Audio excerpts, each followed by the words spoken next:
Des fois, je fais des entrées un peu débiles. Et là, je sais pas quoi faire. C'est de l'impro total. Bonjour à toutes et à tous, j'espère que vous allez bien. Aujourd'hui, on se retrouve dans une nouvelle vidéo thread horreur avec une coupe de cheveux improbable. Voilà, je sais pas ce que j'ai tenté ce matin, j'ai pas réussi à me coiffer et c'est comme ça, c'est trop tard. On va faire avec. Je sais ce que vous vous dites, ça fait des mois que je vous tease une vidéo d'Urbex et il y en a toujours pas et vous dites, mais Fir, qu'est-ce que tu branles? Tu dis tout le temps, ouais, prochain coup c'est une vidéo d'Urbex, ça fait 6 mois qu'il y en a pas eu. Oui, je sais, c'est compliqué, je le dis tout le temps, le manque de temps, etc.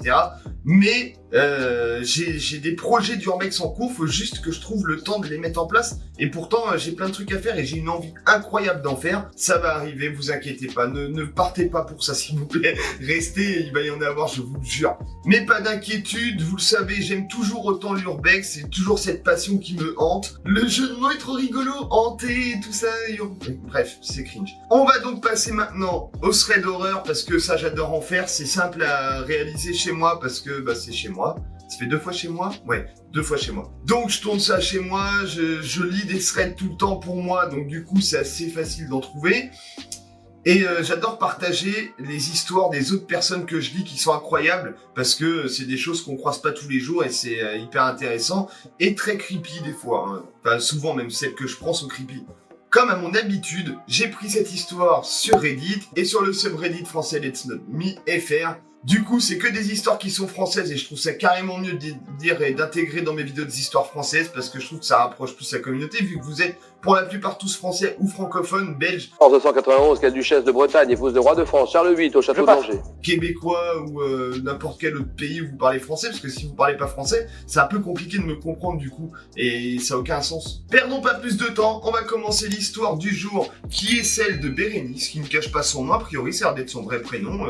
Salut à toi Bérénice si tu vois cette vidéo. Et c'est passé il y a très peu de temps, c'était là il y a quelques semaines. On va pouvoir lancer le générique et passer à l'histoire. Let's go. Générique.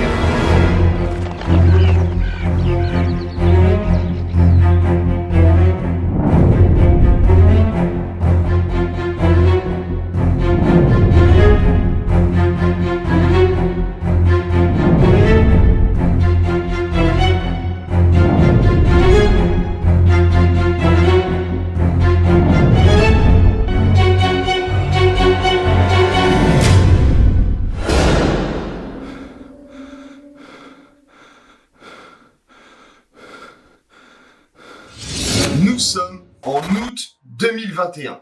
Je vous ai dit que c'était très récent et ça date d'il y a quelques semaines, même quelques mois, mais voilà, c'est quelques semaines aussi, quelques mois, on va pas se mentir, c'est même quelques heures en vrai. Bon, beaucoup d'heures, mais c'était il y a pas longtemps. Donc Bérénice commence à pratiquer l'Urbex en août 2021, elle commence à s'intéresser à cette passion que beaucoup de personnes ont comme moi. Et du coup, elle se dit, tiens, moi aussi, j'en fais un petit peu. Elle explique qu'elle aime le côté historique des lieux, elle aime faire des photos, l'ambiance que ça dégage dans les lieux abandonnés, et qu'en aucun cas, c'est quelqu'un qui est là pour dégrader les lieux et nuire à l'Urbex de manière générale.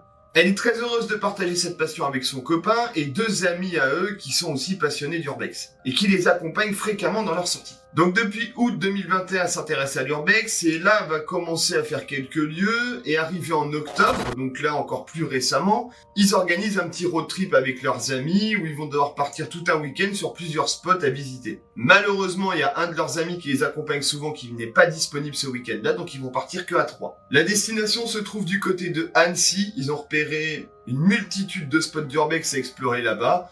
Donc ils se disent qu'en partant le vendredi, ils auront leur week-end pour faire tous les lieux qu'ils ont repérés et se faire un petit road trip week-end Urbex bien cool. C'est le jour J, ils sont partis, ils ont pris la route, ils sont du côté d'Annecy et ils commencent à faire quelques explorations qu'ils avaient programmées à l'avance. Bérénice explique qu'il y a quelques échecs, c'est le but du jeu en Urbex, des fois il y a des lieux qui sont fermés, qui sont pas accessibles, tu ne peux pas rentrer donc tu fais demi-tour. Donc ça frustre un petit peu quand tu pars pour un week-end faire plein de spots et que t'en as des fois la moitié qui sont inaccessibles, mais c'est comme ça, c'est pas grave. Elle est pas déçue de ça parce qu'elle est au courant. Et ils arrivent quand même à visiter quelques lieux. Elle dit c'est pas des lieux qui sont exceptionnellement beaux, mais voilà, et c'est sympa à faire et des photos qui sont plutôt cool à voir, donc elle est quand même contente. Ils approchent de la fin du road trip, ils sont relativement contents de ce qu'ils ont pu voir, même si, comme je disais tout à l'heure, il n'y avait rien d'exceptionnel. Après avoir fait une bonne partie des visites prévues sur tout le road trip, il est très tard, et aux alentours de 22h, ils décident tous ensemble d'aller manger, parce que 22h, c'est tard quand même. Moi, je mange très tôt, moi, je mange à 19h, d'accord? Mais là, je m'égare. Donc, 22h, ils partent au resto, ils mangent un truc, et ils discutent de ce week-end qui était vraiment cool. Ça va être bientôt le moment de repartir chez eux, donc je pense qu'ils repartent le lendemain, même, bref. Donc, ils discutent, et au cours du repas, leur ami qui est avec eux leur dit que sur la route du retour, il y a une ancienne maison de retraite qui est abandonnée, qu'il a déjà visitée il y a quelques années de ça en arrière, et il aimerait bien repasser là-bas pour voir comment ça a évolué depuis, si ça a été visité, entre-temps cassé, détruit, accessible. Est-ce que c'est toujours accessible d'ailleurs? Mais il explique que ça peut être cool parce que dans tous les cas, si c'est ouvert, il y a des photos plutôt sympas à faire. Ils prennent donc la route en direction de cette maison de retraite abandonnée. Arrivés sur le lieu, bah déjà le lieu est toujours là, c'est une bonne nouvelle quand tu fais de l'urbex. L'accès au bâtiment se fait plutôt facilement, il y a une fenêtre qui est cassée qui mène directement sur le sous-sol. Donc ils vont rentrer par cette fenêtre, atterrir au sous-sol et commencer l'exploration. Ils vont ensuite emprunter un escalier qui va mener donc au rez-de-chaussée, vu qu'ils sont rentrés par le sous-sol. Il va falloir arriver au rez-de-chaussée au bout d'un moment, si tu veux monter les étages, c'est logique, parce que, enfin voilà. Première pièce qu'ils visitent au rez-de-chaussée. Bérénice explique que ça s'apparente à une sorte de pièce d'activité manuelle. Je pense qu'ici, il va y avoir des petits vieux qui faisaient du tricot ou un truc comme ça. Donc, ils vont faire le tour de cette grande pièce et ils vont commencer à partir dans le couloir pour aller visiter la suite. Sauf qu'à ce moment-là, au moment où ils arrivent dans le couloir, ils commencent à entendre des voix. Et des voix qui proviennent de l'intérieur du bâtiment. Ils soupçonnent alors d'autres urbexeurs sur les lieux et ils vont donc se présenter à haute voix en disant « Bonjour, on est aussi des urbexeurs, n'ayez pas peur ».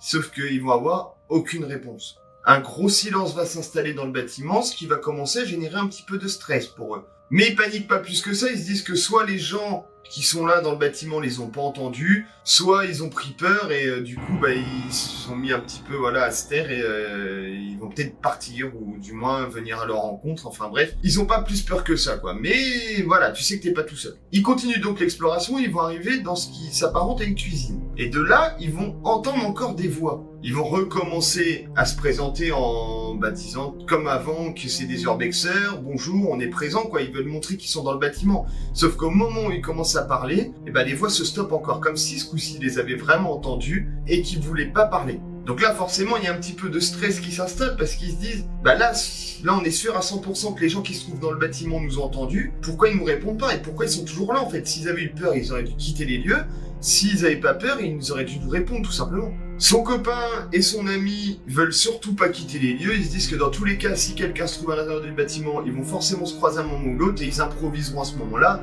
de toute façon il peut pas se passer quelque chose de bien méchant dans un lieu abandonné en pleine nuit. La naïveté parfois. L'exploration continue et comme je disais, ils ont quand même envie d'explorer le lieu en sachant qu'il y a des gens à l'intérieur. C'est pas grave, ils sont là, autant faire des photos et faire la visite. Ils avancent, ils visitent quelques couloirs, quelques pièces différentes et un énorme bruit se fait ressentir à l'étage du dessus. Bérénice explique que ça ressemble au bruit d'une chaise en métal qu'on tire, vous savez, par terre, qu'on laisse traîner mais qui est très lourde. Donc là tout de suite, ils vont se dépêcher de monter à l'étage pour essayer de trouver les personnes qui viennent de faire ce bruit parce que dans leur tête, il s'agit sûrement d'une bande de casseurs qui sont là pour détruire le bâtiment et ils veulent essayer de les effrayer, de les faire quitter les lieux pour éviter qu'ils détruisent d'autres choses. Et d'ailleurs, on félicite cette réaction de la part de Bérénice et de ses amis du courage qu'ils ont eu pour monter à l'étage. J'en connais beaucoup qui font de l'urbex qui seraient partis déjà. Une fois arrivés en haut, ils commencent à explorer un petit peu l'étage et ils essaient de trouver d'où venait le bruit. Bérénice se trouve derrière les deux, son copain et son ami, elle est vraiment dernière. Et elle a toujours sa lampe qui éclaire derrière eux, au cas où si quelqu'un arrive qu'il soit dans la lumière et pas dans le noir. C'est le réflexe de beaucoup de personnes, quand t'es dernier, tu éclaires toujours derrière toi. Et sauf que là, elle entend un énorme bruit derrière elle, et elle a sa lumière quand même d'allumée, et elle voit strictement personne. Donc elle va expliquer que son stress à elle commence à monter de façon fulgurante, et que là, elle est pas à l'aise du tout. Donc elle dit à son copain et son ami, je suis pas bien ici, il y a trop de couloirs, trop de cachettes à l'étage, des bruits qui viennent de là, on sait pas où, donc j'aimerais vraiment quitter les lieux, là ça va pas. Leur ami est déjà venu sur le lieu il y a quelques années de ça en arrière, donc il connaît un petit peu, et il va leur dire, ok, écoute Bérénice, y a pas de souci, je comprends que ça puisse te faire peur, c'est bizarre, même moi-même j'ai peut-être un peu peur, ce qui est logique, et il dit on va descendre, on va passer du côté de la piscine, du coup on va s'éloigner complètement des bruits qu'on entend, c'est assez écarté, On pourra faire quelques photos avant de quitter les lieux, on n'aura pas tout perdu, et voilà, ça peut rassurer tout le monde. Parce que lui, il n'est pas décidé à partir, hein. Lui, il est là, il veut faire ses photos. Ils arrivent au niveau de la piscine, qui se trouve en intérieur, de ce que j'ai pu comprendre en lisant l'histoire. Donc son copain va faire quelques photos plutôt stylées que j'ai pas, j'aurais bien aimé les avoir, mais je n'ai pas les photos. Donc il prend quelques photos de la piscine, et leur ami qui est là avec eux trouve un ballon tout dégonflé, voilà, un vieux ballon qui traîne et commence à jouer avec. Et Bérénice explique que ce bruit de ballon dégonflé qui rebondit sur le sol avec son état de stress, ça devient insupportable. Vraiment, elle en peut plus, elle a envie de lui jeter dans la tête, je pense. Mais vraiment, ce bruit, elle dit, il est insupportable et il arrête pas de faire du bruit avec ce ballon, sachant qu'il y a des gens dans le bâtiment qui arrêtent pas de faire des bruits bizarres et tout, elle est pas bien. Donc là, en fait, ça la stresse ce bruit. Donc elle décide d'aller visiter les pièces autour de la piscine. Et son ami et son copain vont la suivre. Ils vont dire, bon oui, ouais, on va continuer, on n'est pas là pour faire un foot, quoi. Ils commencent à explorer du coup les alentours de la piscine, et Bérénice explique que l'atmosphère devient de plus en plus sereine. Serein. William Serein.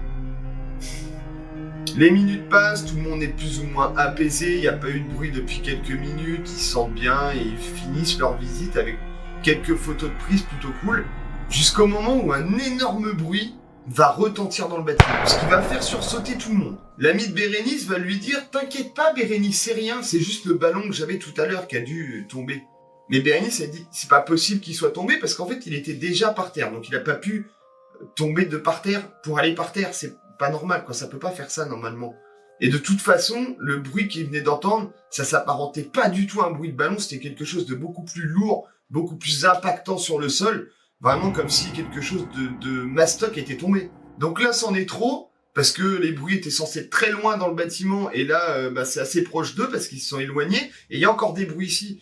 Donc Bérénice, elle est pas bien, elle va dire à son ami et à son copain, j'en ai marre, on quitte les lieux, on a des photos, c'est cool, on se casse, quoi, ça sert plus à rien de rester ici et de se mettre dans cet état.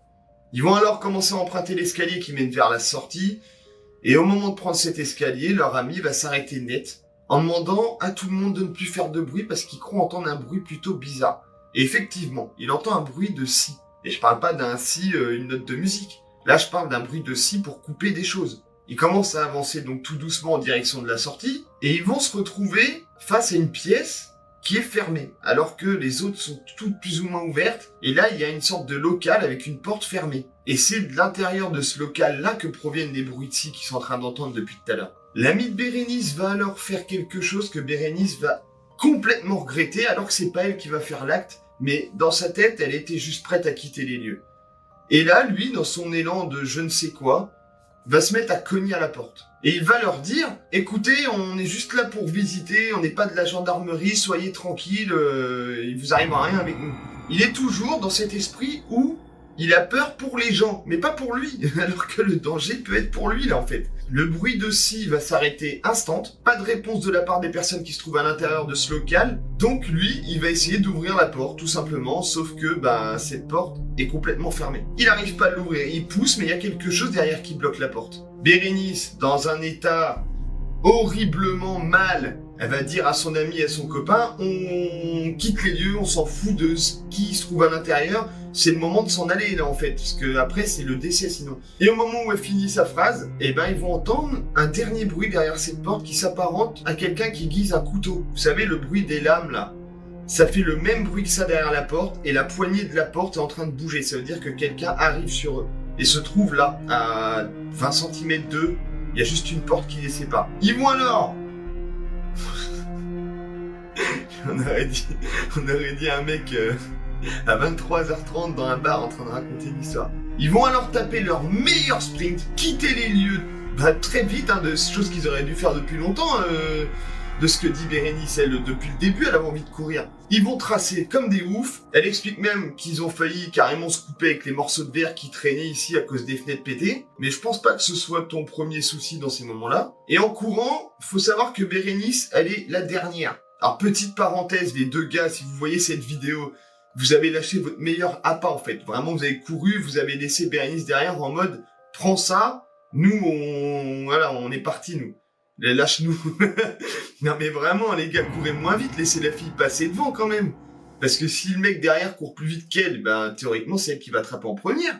Du coup, Bérénice, elle explique qu'elle croit entendre du bruit derrière elle, donc elle sait pas, avec le stress et tout, elle s'arrête de genre une seconde pour voir s'il y a vraiment du bruit, s'ils sont derrière elle, et elle se rend compte que il y a le mec qui parle, qui est juste là à quelques mètres. Donc elle re-sprint et elle court, et elle crie à son ami et à son copain d'ouvrir la voiture et d'aller se réfugier à l'intérieur, chose qu'ils vont faire.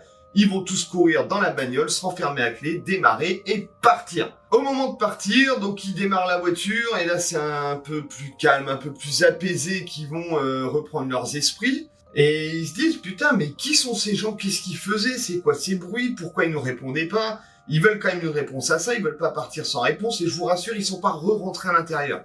Parce que là, on serait plus sur une fiction, je pense que personne, vraiment, que je connais, se serait dit, vas-y, j'y retourne. Suffisamment de taux de stress pour se dire, on s'en fout de qui c'était, quoi. Là, on peut rentrer chez nous et boire un chocolat chaud. Mais en étant dans la voiture, enfermé et tout, tu te sens un peu plus dans un cocon. Ils vont faire le tour du bâtiment pour voir quand même ce qu'il y a autour. Et ils vont trouver, comme dit Bérénice, 2 camions blancs garés derrière le bâtiment, près de cette sortie par là où ils se sont échappés, avec des plaques étrangères. Donc ils savent pas qui sont ces gens qui se trouvent à l'intérieur, pourquoi il y avait 2 camions, combien ils étaient, parce que déjà s'il y avait 2 camions, ils étaient peut-être plusieurs, pourquoi ils leur répondaient pas, qu'est-ce qu'ils faisaient sur place, un tas de questions auxquelles elle n'aura jamais de réponse. Mais ils sont partis sains et saufs, en ayant une énorme frayeur, mais au moins ils ont rien, donc voilà. Il y a une bonne finalité à l'histoire, mais bref, je sais que ça laisse tout le monde un petit peu comme ça, quoi. T'as envie de te dire, mais qui sont ces gens? Et j'ai pas la réponse, mais j'ai ma théorie. Et c'est le moment où je demande à Paul de me faire un petit générique pour la théorie de film.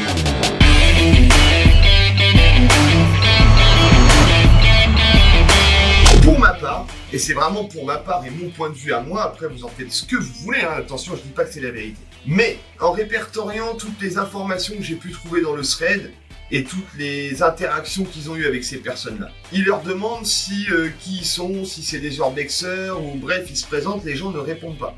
Il y a 2 camions. Ils sont dans une pièce renfermée, il y a des bruits de scie, des bruits de ferraille, des trucs qui tombent. Les plaques sont étrangères. J'ai tout regroupé dans ma tête et je me suis dit, bon, les plaques sont étrangères. Donc potentiellement, les gens qui se trouvent à l'intérieur sont étrangers. Peut-être pour cette raison-là qu'ils n'ont pas répondu à leurs appels. Parce qu'ils ont tout simplement pas compris ce qu'ils ont dit s'ils sont pas français. Pourquoi il y a 2 camions et qu'est-ce qu'ils faisaient à l'intérieur? Moi, je pense tout simplement qu'il s'agissait de 2 personnes qui étaient là pour piquer de la ferraille ou des choses comme ça. Les bâtiments abandonnés s'en est rempli, la ferraille c'est de l'or blanc, quoi, c'est vraiment ça vaut de l'argent, hein. Il y a beaucoup de lieux d'urbex que j'ai pu visiter où une majorité de la ferraille avait été piquée pour être revendue. Donc il y a 2 camions, tu peux charger quand même pas mal de ferraille à l'intérieur. Si t'as une scie, c'est sûrement pas pour faire une nouvelle ouverture dans une cloison, je pense qu'ils en ont rien à branler. Je pense que les mecs étaient là tout simplement pour piquer de la ferraille à l'intérieur de ce bâtiment et puis se faire de l'argent avec ça. Je pense pas que c'était des gens qui étaient en train de découper des corps humains et puis qui avaient tué des gens et tout. Bref, ça c'est l'idée qu'on peut avoir tout de suite en se disant, il y a des gens bizarrement renfermés dans une pièce avec des bruits de scie et des couteaux. Je pense que l'effet du couteau c'était plus pour faire peur. Et en fait, il n'y avait pas du tout cette image qu'on se fait immédiatement de tueurs en série qui sont en train de tuer des gens. C'est pas tout le temps comme ça, et heureusement d'ailleurs que c'est pas tout le temps comme ça. C'est arrivé qu'il y ait des gens qui tombent sur des serial killers, des meurtres et tout, mais c'est tellement rare que là, pour moi, ma théorie, c'est ça. C'est des mecs qui sont venus piquer de la ferraille pour la revendre. Je vois que ça. Bref, voilà, c'était mon point de vue à moi. Comme je vous dis, n'hésitez pas à me donner le vôtre dans les commentaires, à me dire ce que vous en avez pensé. À me dire quelle est votre théorie à vous. Vous avez pensé à quoi tout de suite au début de l'histoire? Vous êtes dit c'est des urbexeurs aussi. Bref, je sais pas. Laissez un petit pouce bleu aussi si vous avez bien aimé la vidéo comme d'habitude. Un commentaire complètement aléatoire. Si par exemple vous voulez marquer j'aime le sandwich merguez avec de la moutarde. Aucun rapport avec la vidéo, d'accord? Ça, c'est uniquement pour m'aider à être dans le référencement YouTube, tu vois. Même si tu commandes 24 fois « j'aime cette vidéo », ça peut potentiellement m'aider, tu vois. Je dis comme d'hab combien de fois dans une vidéo, j'en sais rien, mais c'est énorme. Je vais boire mon café en vidéo, d'ailleurs.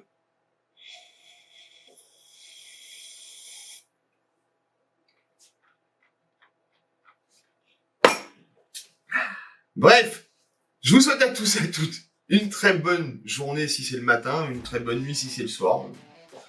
Je veux juste dire au revoir. Voilà, c'est tout. On va pas épiloguer là pendant 20 ans juste pour dire au revoir. Merci à tous et à toutes d'avoir regardé cette vidéo. Portez-vous bien. À la prochaine. Ciao.